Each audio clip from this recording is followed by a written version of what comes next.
Mga idol, kumusta po kayo? Samahan niyo po akong mag-steam ng bangus with tofu.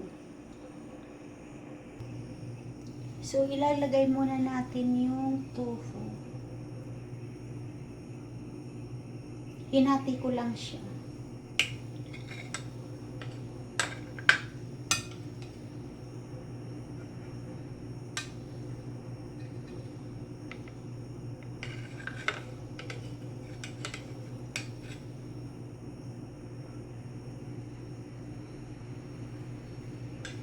So, next na ilalagay natin yung bangus. So, hinugasan ko na siya.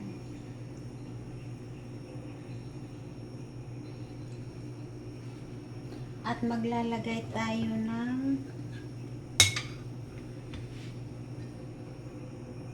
garlic.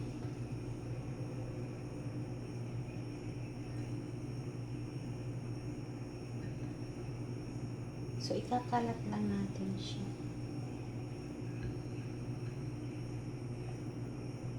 So, maglalagay ako ng ginger with sili.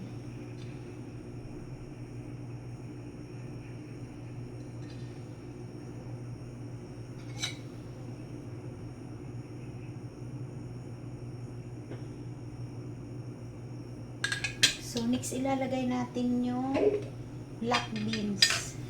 So, hindi ako masyadong maglagay ng salt kasi maalat. Yung black beans is maalat. So, hindi tayo maglalagay ng salt.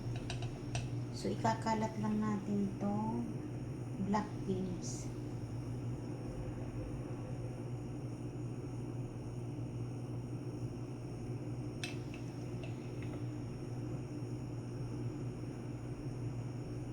So, ikakalat lang natin siya para malasa na siya. Kasi itong black beans is with salt.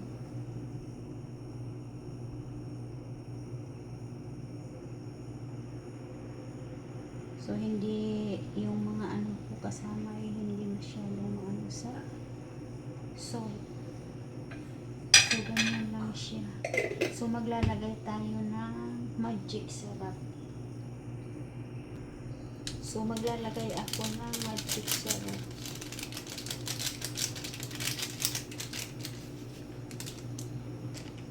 And then, sesame oil. Para yung, yung bangus hindi masyadong mag-dry siya. So, ngayon lalagyan natin siya ng sesame oil.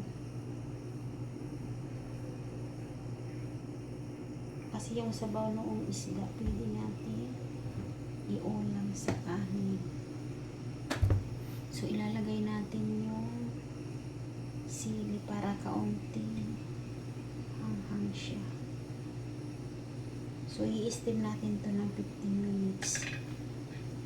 So, kumulo na yung tubig. So, tingnan natin yung, hindi pa kumukulo. Dapat kulong-kulo siya. So, so, kumulo na siya. So, ilagay na natin yung isda.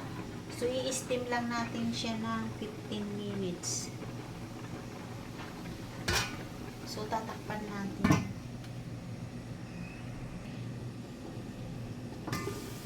So, titikman natin yung kung tama na sa asin.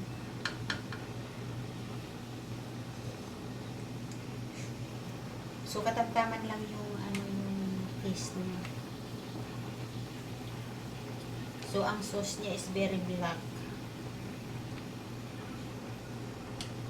Hindi ko yan dinagyan ng sauce. Kasi yung beans lang ang nag-ano siya ng tubig. So, ang sabaw is masarap. So, ilalagay na natin yung spring onion.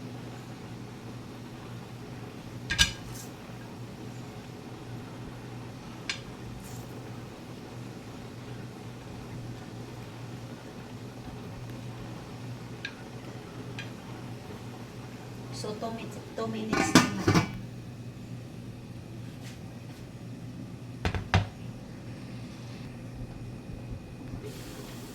So, okay na siya. So, mamaya ko na siya kunin kasi mainit siya. Patayin na natin yung apoy. Guys, maraming salamat po sa lahat ng nanonood. God bless po. Love you po. Thank you for watching.